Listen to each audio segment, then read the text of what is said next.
ಎಲ್ಲ ಬಂಗಾಡಿ ಮನೆ ಮನೆಗೆ ಸಂತೋಷ ಮೌಲ್ಯಗಳನ್ನು ಸಾರುತ್ತದೆ. ಅಂತಹ ಪವಿತ್ರ ಹಾಗೂ ವೈಶಿಷ್ಟ್ಯ ಮೌಲ್ಯಗಳನ್ನು ಸಂಕ್ರಾಂತಿ ಬಂತು. ಮಕರಲಿಯನ್ನ ಈ ಹಬ್ಬಕ್ಕೆ ನಮ್ಮ ನಿಮ್ಮೆಲ್ಲರನ್ನೂ ಸಹ ಪ್ರೀತಿಯಿಂದ first of all I wish you all happy, healthy, prosperous Makara Sankranti to you all. Thank you very much. So, in advance I wish you the celebration will be held at your home tomorrow. Right, children? ಆಚರಿಸಲಾಗುತ್ತದೆ. ಸೂರ್ಯನು ಮಕರ ರಾಶಿಗೆ ಪ್ರವೇಶಿಸುವ ಈ ದಿನವನ್ನು ಮಕರ ಸಂಕ್ರಾಂತಿ ಎಂದು ಆಚರಿಸುತ್ತೇವೆ. ಈ ಸಂಕ್ರಾಂತಿಯು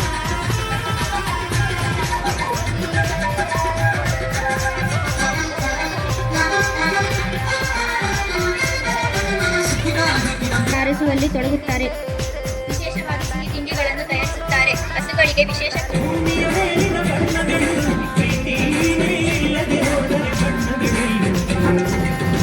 ನಾಳೆ ಎಲ್ಲರೂ ಹೊಸ ಬಟ್ಟೆ ಹಾಕೊಂಡು ಸಂಜೆ ನಿಮ್ಮ ಮನೆಗಳಲ್ಲಿ ಪಕ್ಕದ ಮನೆಗೆ ಹೋಗ್ಬಿಟ್ಟು ಅಥವಾ ಅಕ್ಕಪಕ್ಕದ ಮನೆಗೆ ಹೋಗಿ ಎಲ್ಲ ಎಳ್ಳು ಬೆಲ್ಲಗನ್ನ ತಗೊಂಡೋಗಿ ಕೊಟ್ಟು ಅವ್ರ ಮನೆಗೆ ಏನಂತ ಹೇಳ್ಬೇಕು, ಎಳ್ಳು ಬೆಲ್ಲ ತಿಂದು ಒಳ್ಳೆ ಮಾತಾಡಿ ಅಂತೇಳಿ ನಾವು ಅವ್ರ ಜೊತೆ ಅರಸ್ಕೋಬೇಕು. ಯಾಕೆಂದ್ರೆ ನಮಸ್ಕಾರ, ಸಂಕ್ರಾಂತಿ ಹಬ್ಬದ ಶುಭಾಶಯಗಳು.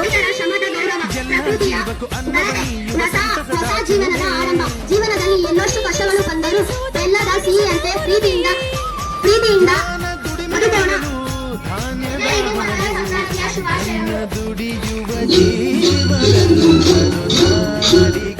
ಸಂಕ್ರಾಂತಿ